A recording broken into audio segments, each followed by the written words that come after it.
என்ன ஸ்வீட் இருந்தாலும் முட்டு மிட்டாய் வந்தால் தள்ளி தான்ப்பா போகணும். வணக்கம் பபிஸே, welcome back to another episode of blue புல லைஃபே.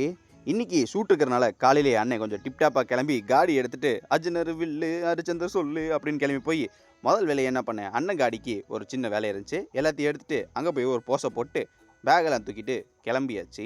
அங்கே ஒரு என்ன சம்பவம்னா லொக்கேஷனுக்கு போயிட்டோம். ஆனால் லொக்கேஷனில் இன்னொரு லொக்கேஷன் எங்கே இருக்குன்னு தெரியல. அவர் வழியாக அதை கண்டுபிடிச்சிட்டு கேமராலாம் அசம்பிள் பண்ணிட்டு அண்ணன் ஷூட்டில் இறங்கிட்டேன்.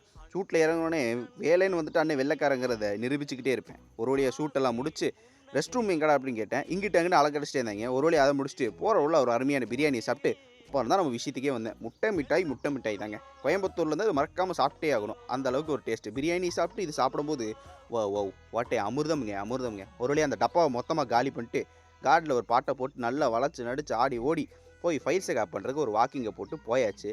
அங்கே போனேன், டப்பன் லேப்டாப்பு சிஸ்டம் எல்லாத்தையும் எடுத்து ஃபைல்ஸுக்கு காப்பியை போட்டுட்டு நின்றுருந்தேன்.